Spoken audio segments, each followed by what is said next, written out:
अगली खबर पर बढ़ते हैं। राम मंदिर चंदा चोरी मामले में कल योगी जी का एक बड़ा स्टेटमेंट आया। योगी आदित्यनाथ ने कहा कि 150 लोग लगे थे उस काम में जिसमें से 6 लोगों ने चोरी की। ऐसे ही बोल रहे हैं, 150 लोगों में से 6 लोगों ने चोरी की। क्यों तुमने इसके लिए पूरे ट्रस्ट को बदनाम किया? अखिलेश यादव कांग्रेस पार्टी विपक्ष से वो पूछ रहे थे, क्यों राम मंदिर को बदनाम किया गया? चोर तो कहीं भी हो सकता है और उस पर भी हमने कार्रवाई कर दी थी, लेकिन 6 लोगों के लिए तुमने इतने पूरे अभियान पर उंगली उठा दी। जांच किया और जो प्रमाण मिले, केवल 6 लोग इसमें चोरी करते हुए पाए गए। कुल 6 लोग, 2 लोग उसमें साजिश का पार्ट थे, यानी कुल 8 लोग। एसआईटी ने अपनी सिफारिश ट्रस्ट को भेज दी। ट्रस्ट ने उसके अनुसार एफआईआर दर्ज करवाई, कार्रवाई हो गई। फिर इसमें पूरे ट्रस्ट को बदनाम करने, पूरी अयोध्या पर उंगली उठाने, प्रभु श्री राम की विरासत को अपमानित करने का औचित्य कहां से होता था? लेकिन लगता है कांग्रेस और समाजवादी पार्टी ने भारत की पूरी आस्था को आहत करने और उस पर प्रहार करने का ठेका ले लिया है। एक तस्वीर भी दिखा देते हैं, अखिलेश जी की तस्वीर भी दिखा दीजिए। वो शंकराचार्य अभी मुक्तेश्वरानंद जी से मिलने के लिए पहुंचे, जमीन पे बैठे हुए हैं।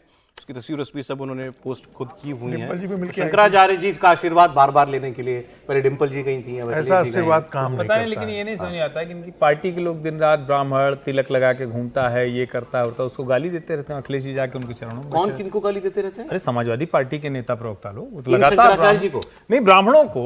तो वो तो ब्राह्मण शंकराचार्य का है, उनके चरणों में बैठे हुए। अलग सोच वाले शंकराचार्य। अरे लेकिन अलग हो या कोई भी है तो वही ना, इसी का तो विरोध कर रहे हैं। पीडीए वही तो कहते हैं दिन रात। मैं समझ नहीं पाता हूं कि इतना भ्रम क्यों है अखिलेश जी। और देखिए, अभी मुक्तेश्वरानंद जी के साथ एक जिसको कहें कि अब समस्या हो गई है कि वो प्योर पॉलिटिकल मूवमेंट के तौर पर, ये बात सही है, वो जिस पदवी पर बैठे हैं उसका हर बात पॉलिटिकल लगती है, लेकिन वो पूरी तरह से प्योर पॉलिटिकल मूवमेंट के तौर पर दिख रहे हैं। तब उनकी वो जिसको कहते हैं ना, वो जो इंपैक्ट होता है। और हिंदू समाज कभी भी शंकराचार्य साधु संत महात्मा के कहने से वोट नहीं देता है भाई साहब। उसका वो वाला सम्मान दूसरा है। जैसे हम कहते हैं ना कि धर्म और राजनीति अलग है, तो हिंदू धर्म और राजनीति को हमेशा अलग करके रखते हैं। योगी जी के कहने पे तो दे देते। देखिए, योगी जी के कहने पे नहीं देते, इसको भी समझिए।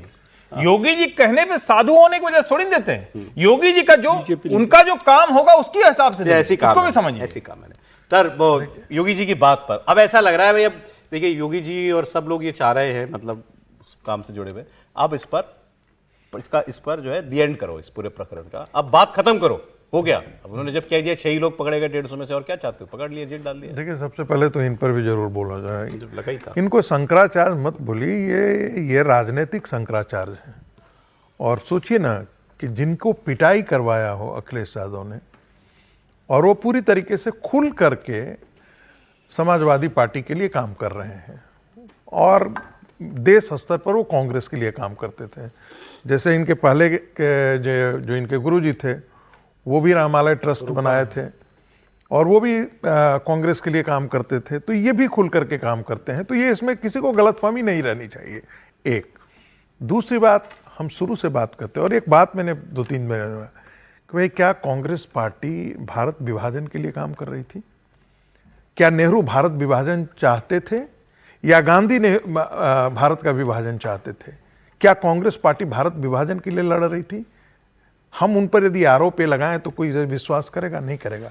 लेकिन भारत विभाजन हुआ ना, टूट गया ना, सत्ता की लोलुपता में स्वीकार कर लिया। कॉन्टेक्स्ट सर, कॉन्टेक्स्ट इसलिए, चंपत राय जी क्या वाकई उसमें सम्मिलित थे, जिसके बारे में चंपतवाद, ये एक से एक विभत्स शब्दों के साथ उनको चोर, ये वो सब चीज कहा गया। मैं कह रहा हूं कि उनके अंदर जो काम करने वाले लोग थे, उन्होंने गलती की। उस चोरी को वो नहीं पकड़ पाए, या नहीं समझ पाए, या होने दिया, हो गया। मैं फिर भी बात कर रहा हूं सर, ये बात अब कितनी मैंने फिर कहा, आपकी सोच है, क्योंकि आप उनको जानते हैं। जो नहीं जानता वो तो पूछेगा ना भाई इनका क्या हुआ। तो मैं इसीलिए तो कह रहा हूं, भारत विभाजन होने दिया तो होने दिया, तो क्या गांधी को हम उसके लिए जिम्मेदार ठहरा देते हैं ना? ठीक सर, ठीक है सर, लेकिन ये है कि अब ये मामला ज्यादा नहीं, मैं मामला खत्म हो जाए, ये सब मैं इसलिए कह रहा हूं कि राम मंदिर को ज्यादा खींचा जा रहा है। ठीक है, ये हुई है सबसे ज्यादा आस्था जो एक राम खबर मंदिर सर में मेरे थे की उन्हीं और की आस्था यूपी की एक खबर और दिखा देता हूं। गांधी विभाजन के समय जिनको बोलना चाहिए था, विरोध करना था, वो उस समय चुप रहे। वही लोग इस राम मंदिर आंदोलन के समय भी वो लोग चुप रहे। तो बोलना चाहिए था ना। अगर चंपत राय नहीं कर पा रहे थे, अयोग्य थे, उस क्षमता थे, देख के अनहोनी को स्वीकार कर रहे थे, भ्रष्टाचार को आंख बंद कर रहे थे, तो वो संस्था बोलती। 80 साल का आदमी अगर भ्रष्टाचार रोक नहीं पा रहा है, समर्थन दे रहा है उसको, तो उसको वहां से पद से हटा के दूसरे को लगता है। ठीक है सर, एक पूरे खबर धर्म थोड़ी सी को, मेरठ हिंदू की- समाज को आपने बदनाम कर दिया वहां एक व्यक्ति के कारण, और उस व्यक्ति को अभी तक बचाने की कोशिश की जा रही है। चलिए, वो अभी ट्रस्ट में यही अभी भी बात बना हुआ है। इस पे ऐतराज है।